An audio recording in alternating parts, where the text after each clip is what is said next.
Perseroan komanditer atau CV ialah perusahaan yang didirikan dan dimiliki oleh dua atau lebih untuk mencapai tujuan bersama dengan tingkat tanggung jawab yang berbeda-beda.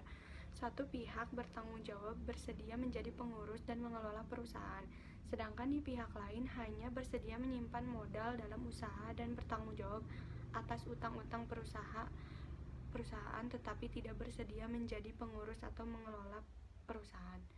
Perseroan terbatas atau PT. Perseroan terbatas merupakan salah satu bentuk badan usaha yang memiliki badan hukum sebagaimana tertera dalam pasal 1 ayat 1 Undang-Undang Republik Indonesia Nomor 1 Tahun 1995 tentang perseroan terbatas. Penjelasan PT adalah badan hukum yang terdiri berdasarkan perjanjian melakukan kegiatan usaha dengan modal dasar yang seluruhnya terbagi dalam saham dan memenuhi persyaratan yang ditetapkan dalam Undang-Undang Nomor 1 Tahun 1995 serta peraturan pelaksanaannya. Koperasi. Koperasi adalah badan usaha yang beranggotakan orang-orang atau badan hukum koperasi yang melandaskan kegiatannya berdasarkan prinsip koperasi sekaligus sebagai gerakan ekonomi rakyat yang berdasarkan asas kekeluargaan. Pengertian di atas tertera dalam Undang-Undang Nomor 25 Tahun 1992, sehingga peranan koperasi sangat berperan aktif dalam mengupayakan untuk meningkatkan kualitas kehidupan masyarakat. Pengertian dan konsep dasar psikologi sosial. Psikologi sosial terdiri dari dua kata yaitu psikologi dan sosial psikologi. Diartikan sebuah bidang ilmu pengetahuan yang fokus terhadap perilaku dan fungsi mental manusia secara ilmiah. Kemudian sosial merupakan segala perilaku yang berhubungan dengan hubungan antar individu. Jadi pengertian psikologi sosial bisa diartikan juga merupakan bidang keilmuan yang mempelajari tentang perilaku dan mental manusia yang berkaitan dengan hubungan antar individu dalam masyarakat. Konsep-konsep dasar psikologi sosial menjadi salah satu bagian dari kajian ilmu sosial sebagai berikut. Pertama, emosi terhadap objek sosial. Emosi dan reaksi emosional dapat dipengaruhi oleh lingkungan. Ketajaman emosi dan reaksi emosional dipengaruhi oleh faktor internal dan eksternal. Kendalian respon emosi sangat penting dalam kehidupan bersosial. Emosi merupakan kajian dari psikologi sosial yang memiliki peranan penting dalam pembentukan perilaku seorang terhadap respon dari stimulus dalam lingkungan sosial.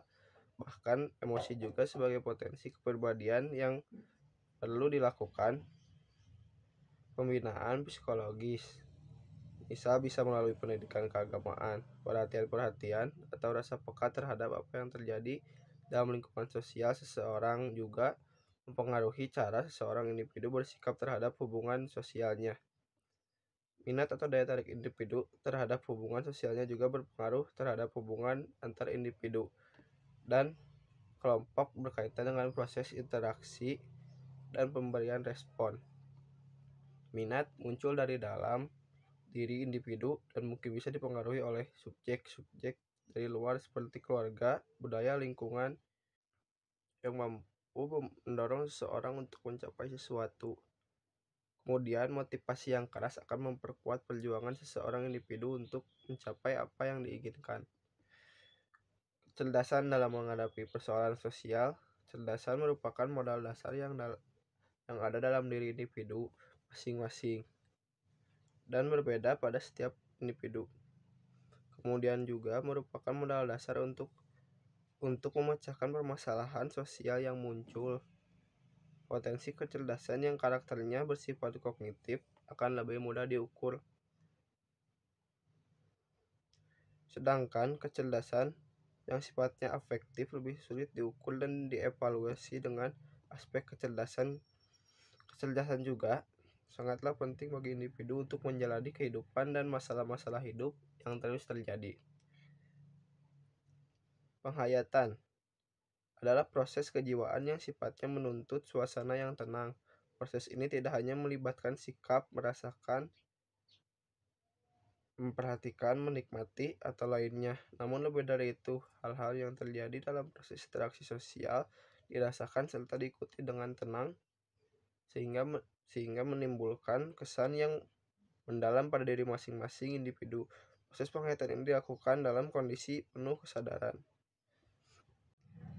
Harga diri merupakan konsep yang menciptakan manusia sebagai makhluk hidup yang bermartabat.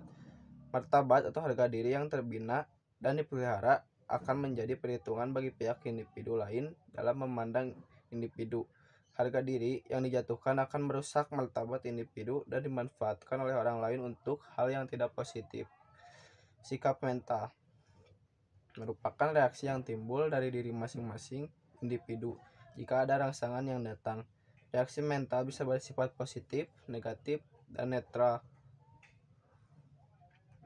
Hal tersebut tergantung pada kondisi diri masing-masing individu, serta bergantung pula pada sifat rangsangan yang datang.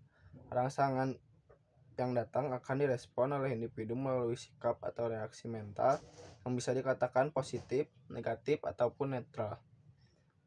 Kepribadian merupakan gagasan yang dinamika. Sikap kebiasaan yang dibina oleh potensi biologis, secara sikap psikologikal dan secara sosial ditransmisikan melalui budaya serta dipadukan dengan kemauan dan tujuan individu berdasarkan keperluan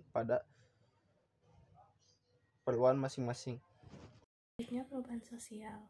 Menurut Gilin dan Gilin, perubahan sosial sebagai suatu variasi dari cara-cara hidup yang telah diterima, baik karena perubahan kondisi geografis, kebudayaan material, komposisi penduduk, ideologi, maupun karena adanya difusi ataupun penemuan-penemuan baru dalam masyarakat. Lalu pengertian yang dikemukakan oleh Gilin dan Gilin ini menunjuk pada dinamika masyarakat dan reaksinya terhadap lingkungan sosialnya, baik menyangkut tentang cara ia hidup, kondisi alam, cara ia berkebudayaan, dinamika kependudukan, maupun filsafat hidup yang dianutnya setelah ia menemukan hal-hal baru dalam kehidupannya. Menurut Bertrand, pada tahun 1980 menyatakan bahwa perubahan sosial pada dasarnya tidak dapat diterangkan oleh ataupun berpegang pada faktor yang tunggal. Pendapat dari paham determinisme monofaktor kini sudah ditinggalkan zaman, dan ilmu sosiologi modern tidak akan menggunakan interpretasi sepihak yang menyatakan bahwa perubahan itu hanya disebabkan oleh suatu macam rangkaian faktor saja. Menurut Rogers, pada tahun 1985, mengemukakan bahwa sebuah teori yang memadai mengenai perubahan itu harus merangkum pertanyaan-pertanyaan pokok berikut. Yang pertama, faktor apa yang mengalami perubahan itu? Yang kedua, sejauh manakah perubahan itu terjadi dan bagaimana kecepatan perubahan itu berlangsung? Yang ketiga, kondisi-kondisi apakah yang terdapat sebelum dan sesudah perubahan itu terjadi? Yang keempat, apa yang terjadi selama transisi itu? Lalu yang kelima, stimulus-stimulus apakah yang mendorong terjadinya perubahan itu? Yang keenam, melalui mekanisme apakah perubahan itu terjadi? Lalu, unsur-unsur apakah yang menimbulkan kestabilan pada suatu titik tertentu di dalam perubahan itu? Dan yang terakhir, dapatkah manusia menentukan arah dari perubahan itu? Selanjutnya, ada faktor-faktor yang menyebabkan perubahan sosial. Menurut Sukanto pada tahun 1981 berpendapat bahwa faktor-faktor penyebab perubahan sosial harus bersumber dari masyarakat. Yang pertama, bertambah atau berkurangnya penduduk. Yang kedua, adanya penemuan-penemuan baru, lalu pertentangan-pertentangan dalam masyarakat, dan terjadinya pemberontakan atau revolusi dalam masyarakat.